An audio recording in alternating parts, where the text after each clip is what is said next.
Hello everyone, welcome to Y Academy. This is lecture number 1 of coordinate geometry.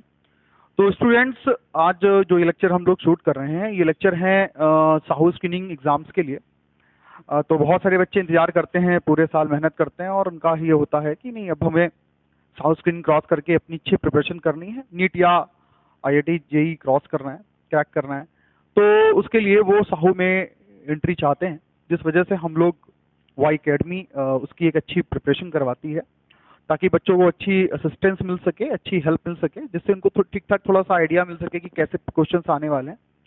तो हम लोग भी कुछ वही काम कर रहे हैं। तो आज का जो लेक्चर है कोऑर्डिनेट ज्योमेट्री का, इसके पहले 2 लेक्चर आपको मार्जे सर के मिले होंगे और मैं हूँ Shukla sir. My name is Shukla sir. Students calls me Shukla sir and usually जो मेरा नाम है वो है राहुल शुक्ला। तो हम लोग क्या करने वाले हैं आज, ये देखने वाले हैं पहले कि साहू स्क्रीनिंग में कोऑर्डिनेट ज्योमेट्री से सिलेबस क्या आने वाला है। तो आप बोर्ड पे देख सकते होंगे 3 पॉइंट मेंशन किए हैं मैंने। एक डिस्टेंस फार्मूला मेंशन किया हुआ है, डिस्टेंस फार्मूला। एक सेकेंड। तो डिस्टेंस फार्मूला से रिलेटेड क्वेश्चंस आएंगे, ठीक है। सेक्शन फार्मूला से रिलेटेड क्वेश्चंस आएंगे and centres with respect to triangles, centroid, circumcentre, orthocentre, incentre, तो इससे रिलेटेड क्वेश्चंस आएंगे। तो 3 पार्ट जो हमारे पास में सिलेबस अवेलेबल है, जो भी एक टेंटेटिव सिलेबस है, उस सिलेबस के अकॉर्डिंग हमें ये मिला है, इसी में से क्वेश्चंस आने वाले हैं। मतलब कह सकते हो कि हमें इन सेक्शंस में, जैसे कि डिस्टेंस फार्मूला है, सेक्शन फार्मूला है, तो इसमें भी बहुत अच्छे अच्छे क्वेश्चंस बन जाते हैं और हम लोग उन्हीं क्वेश्चंस को सॉल्व करेंगे। ज्यादा कंसेप्ट पे फोकस ना करते हुए क्वेश्चन पे फोकस करेंगे, क्योंकि कहते हैं जितने ज्यादा प्रॉब्लम सॉल्व करेंगे उतनी ज्यादा आपकी अच्छी प्रैक्टिस होगी, जितनी अच्छी प्रैक्टिस होगी उतना अच्छा रिजल्ट आएगा। ओके, तो चलते हैं, हम लोग करते हैं क्वेश्चंस। क्वेश्चंस के पहले कुछ बेसिक टर्म्स तो समझेंगे, ऐसा थोड़ी ना कि बिल्कुल शुरू हो जाएंगे। तो आइए हम डिस्टेंस फार्मूला, आज की क्लास में हम लोग सिर्फ डिस्टेंस फार्मूला को फोकस कर रहे हैं। इसके अलावा 2 पार्ट है ना, तो हम लेक्चर नंबर 2 और लेक्चर नंबर 3 में इसको लेके आएंगे और लेक्चर नंबर 4 में हम लोग कुछ और मिसलेनियस क्वेश्चन करेंगे इन तीनों से मिला करके। Is it clear? तो इन 3 बातों का ध्यान रखना है कि पहला टॉपिक डिस्टेंस फार्मूला है, दूसरा सेक्शन फार्मूला एंड तीसरा है centres with respect to triangles, centroid, circumcentre, orthocentre, incentre. तो पहला आज का हमारा, आज की क्लास में जो हम डिस्कस करेंगे, डिस्टेंस फार्मूला डिस्कस करेंगे, जो कि आपको बहुत अच्छे से मालूम है। जो बच्चा भी थोड़ा बहुत अवेयर रहा है, 10th क्लास में अवेयर रहा है, तो उसको ये सारी चीजें बहुत अच्छे से समझ में आती होंगी, डिस्टेंस फार्मूला क्या होता है। लेकिन तब भी हम कुछ फॉर्मेलिटीज करते हुए, क्योंकि फॉर्मेलिटी इसलिए क्योंकि मान लो कि आपको रिकॉल नहीं हो पा रहा है या कुछ क्या है, तो मैं अपने स्तर से थोड़ी सी चीजें बताता हुआ आगे की तरफ बढ़ूंगा। तो बात करते हैं जो डिस्टेंस फार्मूला है, आज के क्लास का जो सब्जेक्ट है, this is distance formula. Okay, distance formula में कंसेप्ट क्या है कि देखो, पहली चीज तो आपको पता होना चाहिए कि मान लो ये क्या है, आपके कोऑर्डिनेट ज्योमेट्री पढ़ रहे हैं, तो ये एक्सेस कहलाती है। This is Y axis and this is Y dash and this is X and this is X dash. ये होता है ओरिजिन। ओरिजिन को ओ से रिप्रेजेंट करते हैं, इसके कोऑर्डिनेट होते हैं 0,0। देखो, कोऑर्डिनेट ज्योमेट्री में बहुत कुछ पढ़ाने के लिए है, बहुत कुछ बताने के लिए, लेकिन स्ट्रेट लाइन वाला पार्ट वो छू नहीं रहे हैं, तो इसलिए हम स्ट्रेट लाइन वाला पार्ट नहीं छू रहे हैं। अगर जैसे ही स्ट्रेट लाइन वाला पार्ट छू लेते हैं तो ठीक ठाक क्वेश्चंस बनना स्टार्ट हो जाते हैं और थोड़ा अच्छे स्तर के क्वेश्चंस बनते हैं। लेकिन अब कहानी है कि उन्होंने एक सिर्फ डिस्टेंस फार्मूला, सेक्शन फार्मूला और triangles with respect two centres, मतलब लाइक सेंट्रॉइड, सर्कमसेंटर, ऑर्थोसेंटर, इन सेंटर, इन पे क्वेश्चंस बोले, तो हम लोग इसी पे फोकस करेंगे। ऐसा ना हो कि पता लग रहा है इधर उधर खूब पढ़ लिया, खूब कठिन कठिन क्वेश्चंस कर लिए, अलग सब्जेक्ट पे कर लिए, मतलब अलग वो टॉपिक्स, वो टर्म जो हमारे सिलेबस में नहीं है, और फिर पता लग रहा है कि इसी से क्वेश्चंस आ गए, तो हम यहीं पे फेल हो गए। क्लियर है? इसलिए हम पहले फोकस कर रहे हैं। तो ये हमारे पास ओरिजिन है O, अच्छा, एक बात और समझनी है कि मान लो किसी पॉइंट की लोकेशन, जैसे मैंने लिखा है यहाँ पर P पॉइंट है, इस P पॉइंट की लोकेशन पता करनी है, तो हम क्या करेंगे, इस P पॉइंट से एक परपेंडिकुलर यहाँ पे ड्रॉ करेंगे, एक परपेंडिकुलर यहाँ पे ड्रॉ करेंगे। तो परपेंडिकुलर ड्रॉ कर लिया, तो ये पॉइंट यहाँ पे इंटरसेक्ट कर रहा है, यहाँ पे कर रहा है, तो परपेंडिकुलर ड्रॉ करते हैं। ठीक, तो मान लो इस पॉइंट है, तो अब मान लो इसकी डिस्टेंस यहाँ से लेकर यहाँ तक कितनी है, x1, और यहाँ से लेकर यहाँ तक की कितनी है, y1। ठीक है, तो यहाँ से यहाँ भी x1 होगी और यहाँ से यहाँ भी y1 होगी। इस पॉइंट के कोऑर्डिनेट हो जाएंगे x1, y1 हो जाएंगे। क्लियर है ना? तो ओरिजिन के कोऑर्डिनेट 0,0 एंड x1, y1 इसके कोऑर्डिनेट हो जाएंगे। Is it clear? अच्छा, और बातें होती हैं कि किसी भी पॉइंट की लोकेशन को, तो किसी पॉइंट की जो लोकेशन होती है वो कोऑर्डिनेट से डिसाइड होती है। कोऑर्डिनेट का मतलब एक्स डिस्टेंस पर, एक्स एक्सेस पे चली गई डिस्टेंस या दूरी, the distance we covered on X axis is called X coordinate, and distance we covered, the distance is covered on Y axis is called Y coordinate. देखो यहाँ पर y1 कितना डिस्टेंस है, वाई एक्सेस पे चला गया है, और x1 कितना है, इसमें चला गया है। तो कुछ ये पॉइंट है, जैसे इस पॉइंट के कोऑर्डिनेट्स क्या हो गया, x1, y1 हो गया। अब जैसे हम इसी पॉइंट को देख लें, इस पॉइंट की डिस्टेंस हमें ओरिजिन से निकालनी है, इस पॉइंट डिस्टेंस हमें यहाँ से निकालनी है, इस पॉइंट डिस्टेंस हमें यहाँ से निकालनी है। तो मान लो मैं एक पॉइंट यहाँ पर ले लेता हूँ, सपोज मैं यहाँ पर एक पॉइंट ले लेता हूँ, क्यू ले लेता हूँ, सपोज क्यू पॉइंट लेता हूँ, और मैं कह रहा हूँ इस क्यू पॉइंट की क्या निकालो, डिस्टेंस निकालो, इस क्यू पॉइंट की, सॉरी इस पी क्यू पॉइंट की डिस्टेंस निकालो। तो पी क्यू एक पॉइंट क्यू होगा यहाँ पर, और क्यू के कोऑर्डिनेट मान लो x2, y2 मान लो। तो ये जो पॉइंट Q है वो यहाँ भी हो सकता है, यहाँ भी हो सकता है, यहाँ भी हो सकता है, यहाँ भी हो सकता है, इसके ऊपर लाई कर सकता है, कहीं भी लाई कर सकता है, ठीक है ना। ठीक, तो इसके कोऑर्डिनेट हमने मान लिए हैं, अपनी तरफ से मान लिए हैं कि x2, y2 है। तो इस पॉइंट की जो डिस्टेंस, इस P पॉइंट से Q पॉइंट तक की जो डिस्टेंस होगी, इसी डिस्टेंस को निकालने के लिए हम ये फॉर्मूला यूज करते हैं, डिस्टेंस फॉर्मूला। या इसी पॉइंट को P को हम यहाँ से O से कैलकुलेट करें तो भी डिस्टेंस फॉर्मूला है। मान लो इसको मैंने ले लिया, अब PO ये O पॉइंट है, PO की डिस्टेंस निकालनी है, PQ की डिस्टेंस निकालनी है। एक पॉइंट और ले लेते हैं हम लोग, यहाँ पर ले लेते हैं R। तो मान लो मैं इसकी डिस्टेंस निकाल रहा हूँ PR की, तो पॉइंट कहाँ लाई कर रहा है, एक्सेस पे लाई कर रहा है। कौन सी एक्सेस पे लाई कर रहा है, एक्स एक्सेस पे लाई कर रहा है। तो अगर कोई पॉइंट एक्स एक्सेस पे लाई करता है, उसके कोऑर्डिनेट क्या होते हैं, x, 0, y की वैल्यू क्या हो जाती है, 0 हो जाती है। क्लियर है ना। मान लो ये पॉइंट यहाँ पर कोई t लाई कर रहा है, और मैं कह रहा हूँ इस पे डिस्टेंस निकालनी है, ये पॉइंट t लाई कर रहा है। अब पॉइंट t जो है ये, पॉइंट t जो है ये कहाँ लाई कर रहा है, y एक्सेस पे। जब y एक्सेस पर लाई करता है कोई पॉइंट, उसके कोऑर्डिनेट क्या होते हैं, 0, y, उसके कोऑर्डिनेट होते हैं 0, y। इज इट क्लियर ना। क्लियर। तो ये सब चीजें मतलब मैं आपको इतना समझाना चाह रहा हूं कि पॉइंट कहीं भी लाई कर सकता है, दो पॉइंट पूरे प्लेन में कहीं भी लाई कर सकते हैं, उनके बीच की डिस्टेंस हम कैसे निकालते हैं, यही कहलाता है डिस्टेंस फॉर्मूला। मतलब we use a formula to find distance between two points, the formula is known as distance formula. क्या कहलाता है, डिस्टेंस फॉर्मूला। देखो बेटा डिस्टेंस फॉर्मूला क्या होता है, तो distance between two points is equal to, दो पॉइंट के बीच की डिस्टेंस निकालना, उसका फॉर्मूला हम यूज करते हैं स्क्वायर रूट के अंदर। टू पॉइंट्स हैं, टू पॉइंट्स मैंने ले लिया, एक P लिया, टू पॉइंट्स P, इसके कोऑर्डिनेट है x1, y1, and two points कौन कौन से हैं, एक Q है जिसके कोऑर्डिनेट है x2, y2। इन दोनों पॉइंट के बीच की, PQ के बीच का डिस्टेंस निकालना है, that is actually x2 minus x1 का whole square plus y2 minus y1 का होल स्क्वायर। अच्छा, ये जो बात आप यहाँ देख रहे हो ना, तो ऐसा कंफ्यूज होने वाली बात नहीं है, इसको हम ऐसे भी लिख सकते हैं, ध्यान से देखना, ऐसे भी लिख सकते हैं।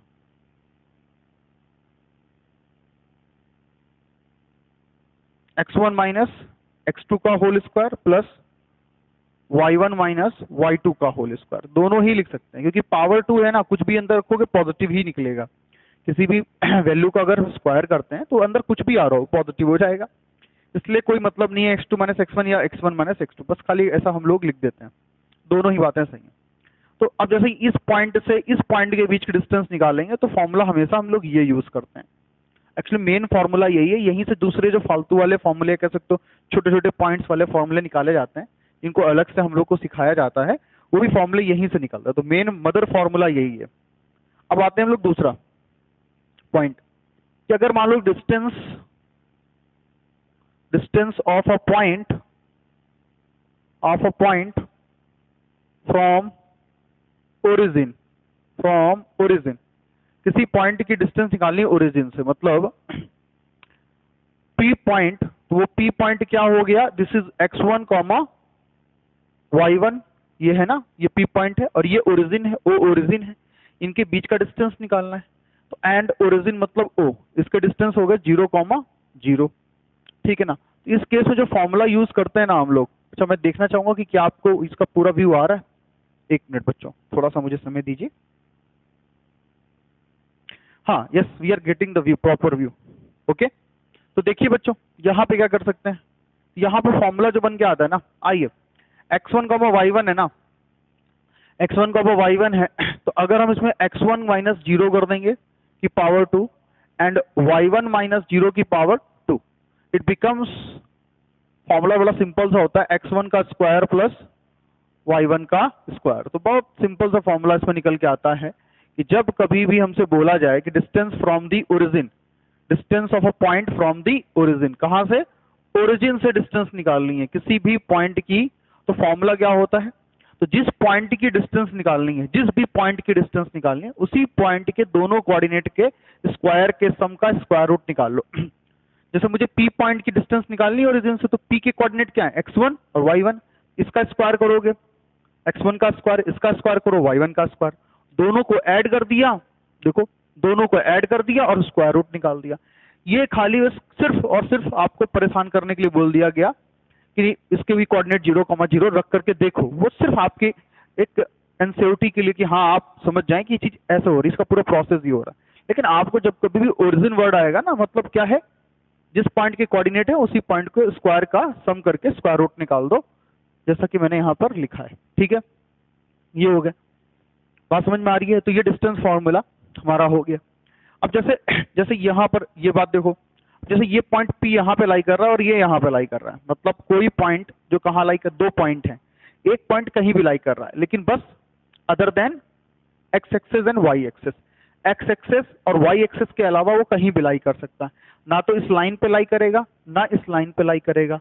P पॉइंट कहीं भी लाई कर सकता है, ना तो इस लाइन पे लाई करेगा ना इस लाइन पे लाई करेगा, इसके अलावा कहीं भी कर सकता है, यहाँ कर सकता है, यहाँ कर सकता है, यहाँ कर सकता है, यहाँ कर सकता है, यहाँ यहाँ यहाँ यहाँ यहाँ कहीं भी।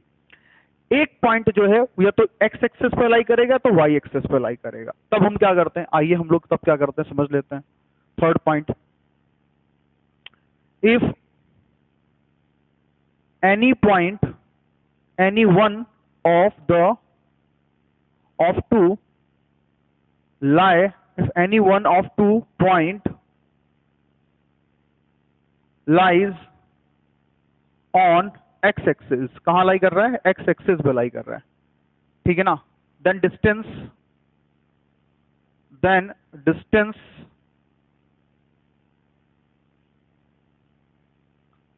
between, किसके किसके बीच की डिस्टेंस निकालनी है, P और R के बीच, P एंड R के बीच डिस्टेंस निकालनी। आइए देखते हैं, फॉर्मूला क्या होगा, x1 माइनस एक्स का स्क्वायर प्लस दूसरा क्या होगा, y1 का स्क्वायर, मतलब y1 माइनस 0 लिखोगे बेटा, लिखोगे 0, जैसे 0 लिखोगे पावर 2 लगाओगे तो इसका कोई मतलब ही नहीं 0 का, तो क्या हो जाएगा y1 का स्क्वायर। समझे नहीं समझे, जब पॉइंट x एक्सेस पे लाई करेगा तो बस x वाले कोऑर्डिनेट का डिफरेंस का स्क्वायर और y का स्क्वायर लिख लो डायरेक्ट, उसमें कोई मतलब नहीं है। ऐसे ही अगर मान लो फोर्थ नंबर है, if one of two point lies on y axis, कहां लाई कर रहे हैं, y एक्सिस पे लाई कर रहे हैं, तब क्या हो जाएगा, तब होगा ये कि अब जैसे ये दिया हुआ x1 माइनस एक्स, वैसे ही हम लोग ले सकते हैं, यहां पर x1 का स्क्वायर ही रहेगा, जैसे आप जब x एक्सेस पे लाई करेगा तो x से कोऑर्डिनेट का डिफरेंस ले लेंगे, x के कोऑर्डिनेट ऐसे रख लेंगे और y का स्क्वायर कर देंगे, लेकिन जब y एक्सेस पे लाई करेगा तो सिर्फ x1 का स्क्वायर करेंगे, y कोऑर्डिनेट ऐसे रख लेंगे। समझे नहीं समझे, ये कुछ बातें हैं जो थोड़ी सोचने वाली बात है, ऐसे बहुत डिफिकल्ट चीज नहीं है कि नहीं, ऐसा बहुत कुछ सोचना, बस हमने ये क्विक रिकॉल करवा रहे हैं डिस्टेंस फार्मूला को लेकर के, डिस्टेंस फार्मूला में क्या क्या चीज हो। अच्छा, डिस्टेंस फार्मूला में और भी बातें हैं, और बातें कौन कौन सी समझते हैं ना, जैसे पहली पॉइंट जो है, अब पहला पॉइंट ये है डिस्टेंस फार्मूला में कि कुछ फैक्ट है, इफ 4 पॉइंट्स आर गिवन, अगर 4 पॉइंट दिए हुए हैं तब क्या करते हैं, तो पहला, अच्छा मैं देख लेता हूं कि क्या यहां तक व्यू आ रहा है, यहां तक आ रहा है, एक सेकंड, थोड़ा सा आपको परेशानी हो सकती है, तब तक आप इसको पूरा समझें। यस, हाँ वहीं तक दिख रहा है सिर्फ, ओके। तो 4 पॉइंट्स आर गिवन। जब 4 पॉइंट्स दिए होते हैं ना तब हम क्या करेंगे, थोड़ा इसको पास कर लेते हैं, थोड़ा आपके आपके सामने सब कुछ रख रहे हैं हम लोग, कभी रफ नहीं कर रहे हैं कुछ भी, ठीक है ना। आइए समझिए। तो जैसे ये दिया गया है पॉइंट नंबर 1। अब 4 पॉइंट्स दिए होंगे, तो जैसे 4 पॉइंट दिए, एक पॉइंट ऐसे दिया, एक पॉइंट ऐसे दिया, एक पॉइंट ऐसे दिया, क्लियर है नहीं क्लियर है। तो जब ऐसे 4 पॉइंट दिए तो उससे क्वाड्रिलेटरल बनेगा। क्या बनेगा, क्वाड्रिलेटरल बनेगा। और जब उन 4 पॉइंट से क्वाड्रिलेटरल बनेगा तो क्वाड्रिलेटरल के कितने प्रकार होते हैं हमने जो सीखे हैं। एक हमने सीखा जो हमें इसमें क्वेश्चन बनेंगे, एक बनेगा पैरेललोग्राम बन सकता है, पैरेललोग्राम, ठीक। दूसरा क्या बन सकता है, रेक्टेंगल बन सकता है जिसपे क्वेश्चंस आएंगे, रेक्टेंगल।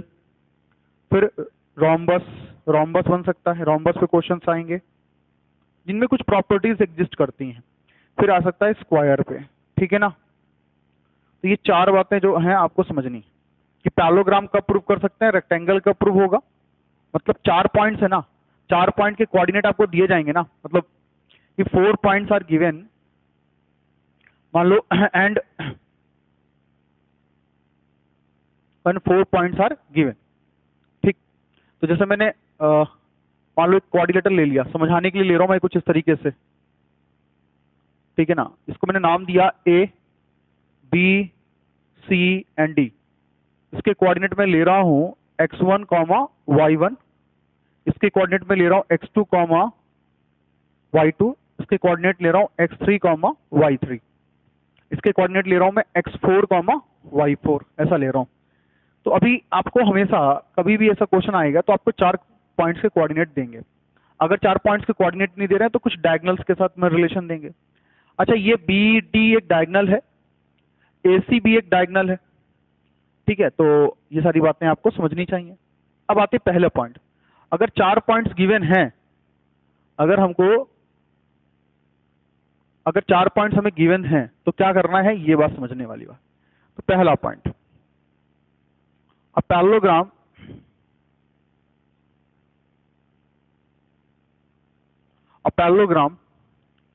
पैरेललोग्राम, इफ, इस कंडीशन क्या है, इफ अपोजिट साइड्स आर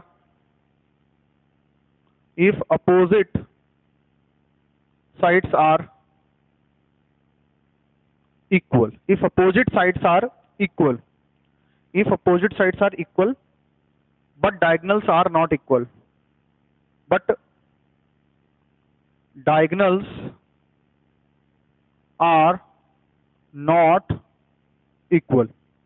दूसरा पॉइंट इसी में आप सीखेंगे, एक पैरेललोग्राम दिया है parallelogram, opposite sides are equal but diagonals are not equal, ठीक। इसी तरीके से रेक्टेंगल दिया गया है, बस समझना है, लिखना कुछ नहीं है। इफ अपोजिट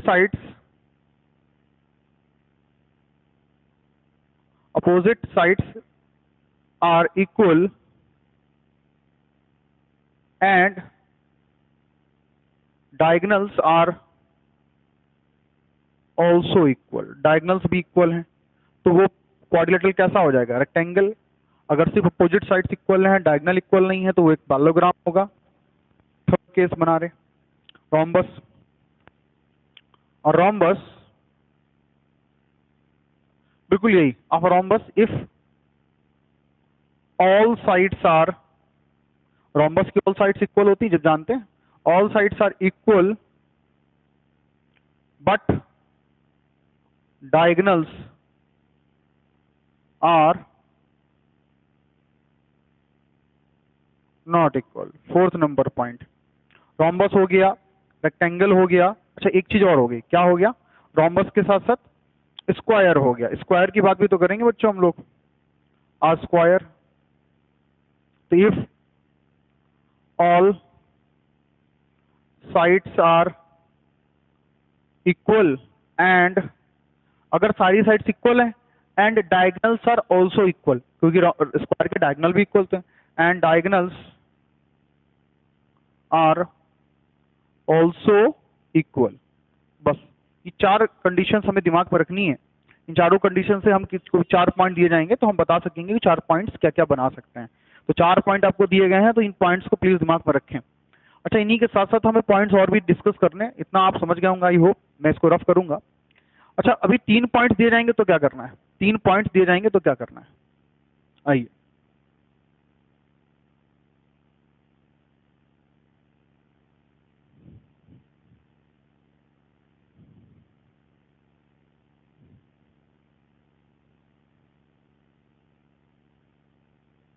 अगर 3 पॉइंट्स दिए जाएंगे तो क्या करना है? If 3 points are given, if 3 points, if 3 points are given, 3 point के केस में क्या क्या हो सकता है? पहला केस, 3 पॉइंट्स के केस में क्या क्या हो सकता है? पहला केस, ठीक है ना। पहला केस है आपका कि 3 पॉइंट्स के केस में पहला केस ये है कि मान लो कि हमसे कहा जाए कि एक इक्विलैटरल ट्रायंगल डिसाइड करना है। तो एन इक्विलैटरल ट्रायंगल,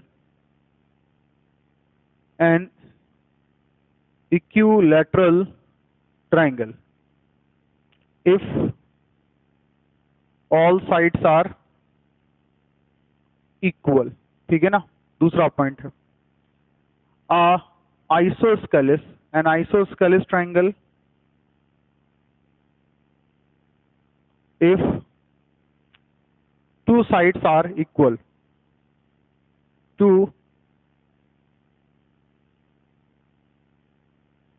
और थर्ड पॉइंट है स्केलिन ट्रायंगल का पता है कि साइड साइड डिफरेंट होनी चाहिए। Right angle triangle, an right angle triangle, right angled triangle if sum of the square of two sides is equal to, sum of the square of two sides is equal to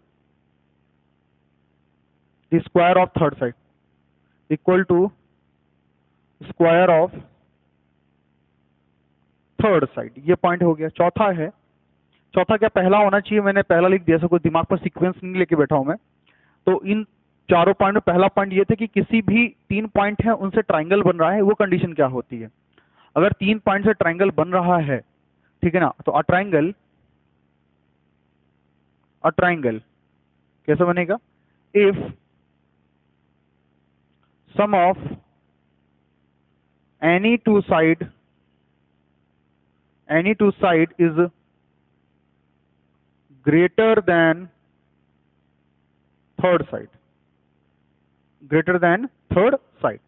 अगर किसी भी triangle में, जैसे मान लो ये triangle दिया गया है, एक ट्रायंगल एबीसी हमको दिया गया है, ए बी सी, तो उसमें 3 साइड है, 3 में से कोई भी 2 साइड ले लो। आपने ये 9th क्लास में पढ़ी थी इनइक्वालिटी, ए बी प्लस का A C is greater than B C. ये तो ये हो सकता है कि ए बी ए सी प्लस का A B, sorry A C plus का B C is greater than A B plus का B C is greater than A C. इन तीनों में से कोई भी एक कंडीशन फुलफिल हो रही है तो मतलब इन तीनों की हेल्प से एक ट्रायंगल ही बनेगा। क्या बनेगा? एक ट्रायंगल ही बनेगा। लेकिन अगर सर ये ना हो रही हो तो क्या कर सकते हैं? If these properties not being applied there, तो फिर क्या होगा कि मान लो जैसे मैंने वही पॉइंट लिख लो, पांचवा पॉइंट लिख लीजिए, 5वें नंबर का पॉइंट। जितनी बातें लिखवा रहा हूँ डिस्टेंस फॉर्मूला में, इतनी बातें अपने पूरे साल में नहीं पढ़ी होंगी, मैं बता रहा हूँ आपको। द पॉइंट्स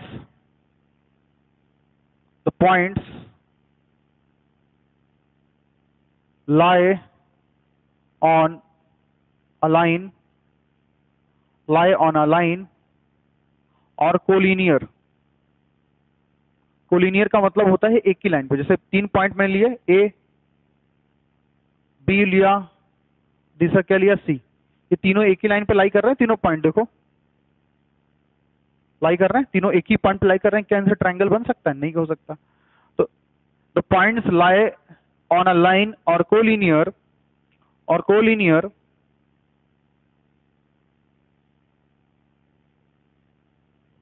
if इफ कोई भी पॉइंट, 3 पॉइंट्स होंगे वो कोलिनियर कब कहलाते हैं कि इफ, जैसे हमने लिया इफ, तो 3 पॉइंट्स मैंने मिल लिए ए बी सी ले लिए, ठीक है। तो क्या हो गया, ए बी प्लस का बी सी, मॉड यूज करना है, इज इक्वल टू ए सी। या फिर हम क्या लेने वाले हैं, बी सी प्लस का A C is equal to A B. A B plus का A C is equal to क्या हो जाएगा,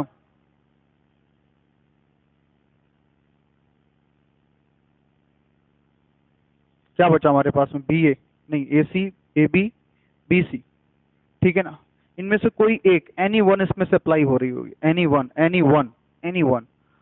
तो कोई भी ट्राइंगल में अगर 3 साइड आपको दी गई हैं, क्या दी गई हैं, 3 साइड, ट्राइंगल में 3 साइड होती हैं, तो सॉरी किसी भी किसी कोई भी 3 पॉइंट्स आपको दिए गए, कितने दिए गए, 3 पॉइंट्स, पी क्यू आर भी हो सकते हैं। तो वो 3 पॉइंट्स कोलिनियर, मतलब वो तीनों पॉइंट्स एक ही लाइन पे लाई कर रहे हैं या ट्राइंगल बना रहे हैं, कैसे डिसाइड करेंगे, उन तीनों पॉइंट्स में A B B C A C, इन तीनों की आप क्या निकालिए, डिस्टेंस निकालिए, ए पॉइंट से बी पॉइंट तक की डिस्टेंस, बी से सी तक की और ए से सी तक की डिस्टेंसेस निकाल लीजिए बाय यूजिंग डिस्टेंस फार्मूला।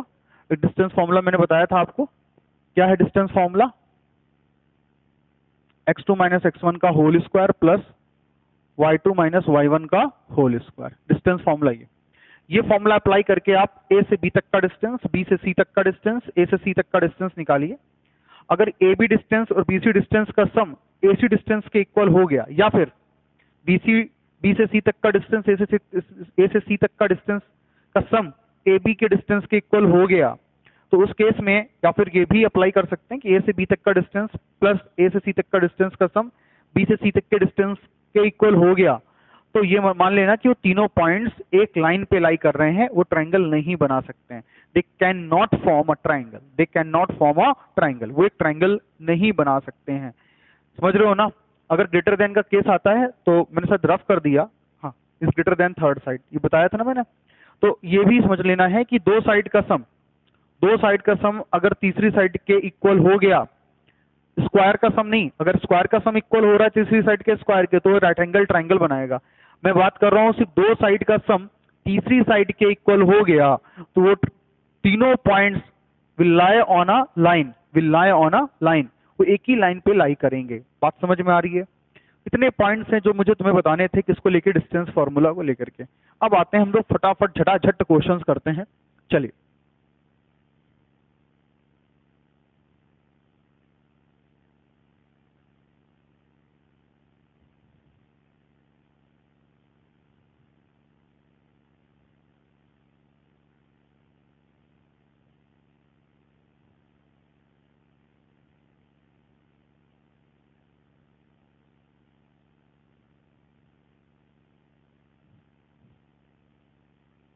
चलिए देखिए बच्चों, होगा क्या कि अब हम लोग करने वाले हैं क्वेश्चन। तो पहला क्वेश्चन जो करने वाले हैं कि मान लीजिए if the distance,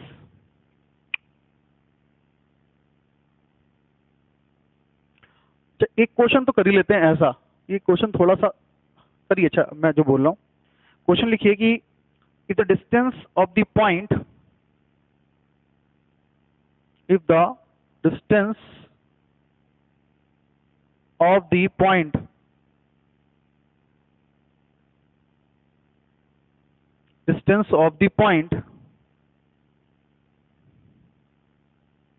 points 2 comma minus 3 points 2 comma minus 3 and minus 8 comma minus 11 are equal from a point,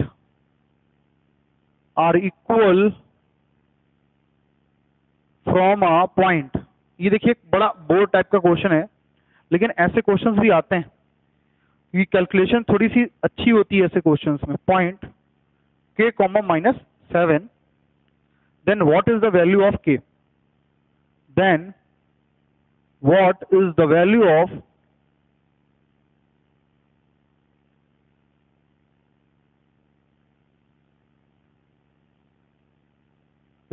k, what is the value of के का वैल्यू क्या होगा समझिए।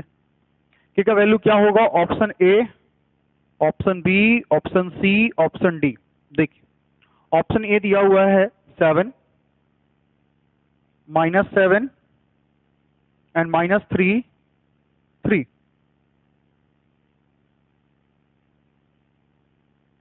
ओके, 4 ऑप्शंस दिए गए हैं हमारे पास में। There are given 4 options. समझे नहीं समझे? अब इन 4 ऑप्शंस में से ही हमें क्या करना है, डिसाइड करना है कि इसका कौन सा आंसर होगा। क्लियर है ना?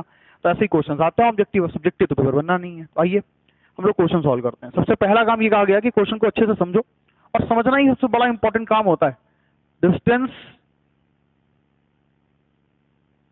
If the distance of the points, point कौन कौन से दिए गए हैं, मान लो मैं पॉइंट ले लेता हूँ 2, -3 ये पॉइंट दिए गए, -8, -11, ठीक है ना, आर इक्वल।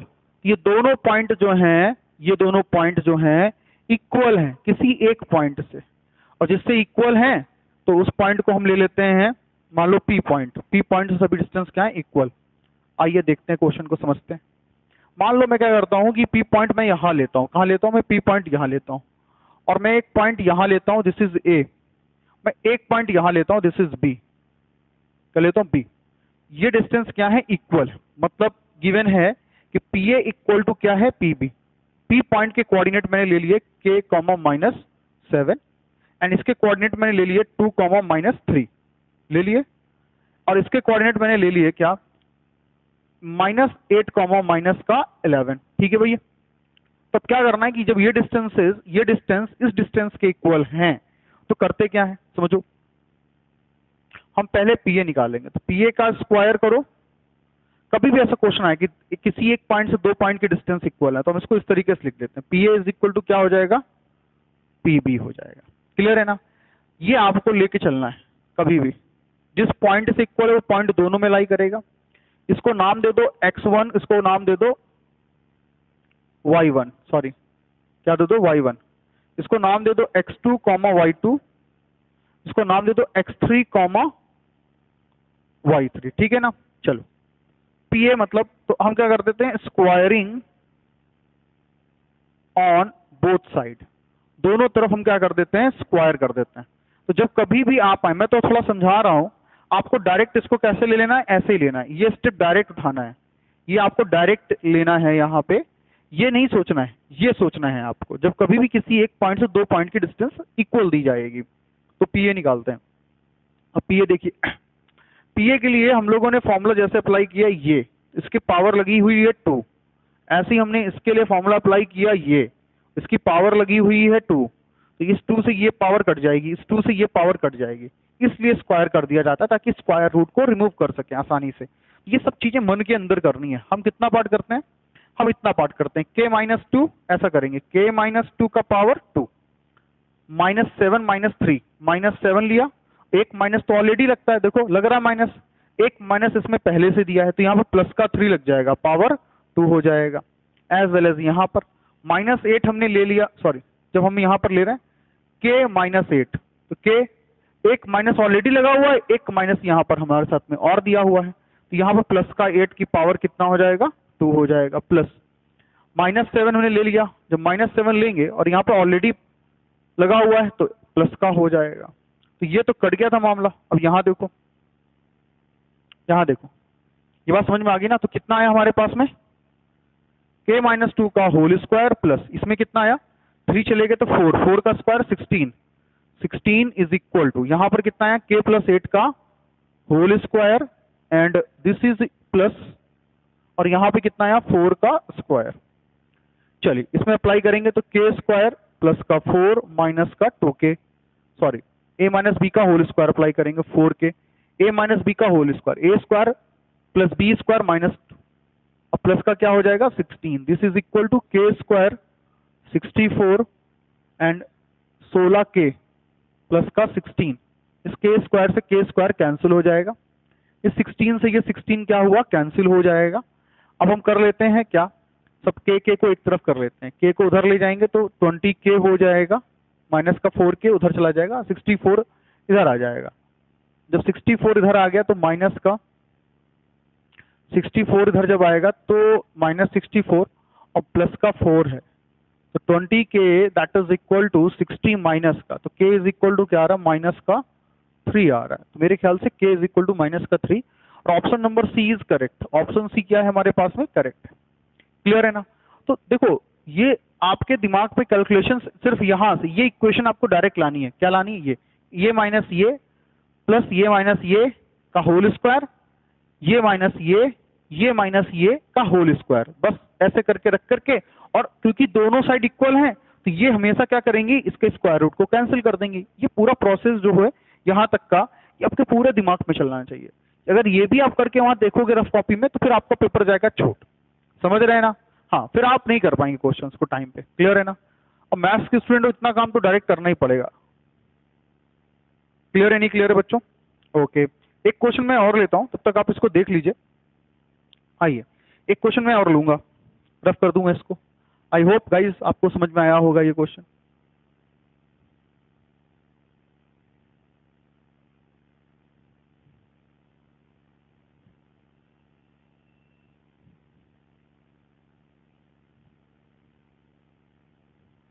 चलिए नेक्स्ट क्वेश्चन देखते हैं। ये भी थोड़ा अच्छा क्वेश्चन है जो हम डिस्कस करने वाले हैं। ये वही क्वेश्चन है जो अभी थोड़ी देर पहले हमने डिस्कस किया है, मतलब कंसेप्ट डिस्कस किया। क्वेश्चन नंबर 2 है बेटा। क्वेश्चन नंबर 2 में द पॉइंट्स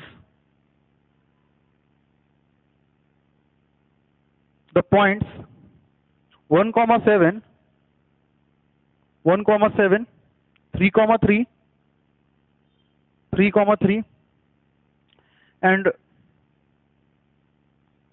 7, minus 5 7, minus 5 ये पॉइंट्स दिए।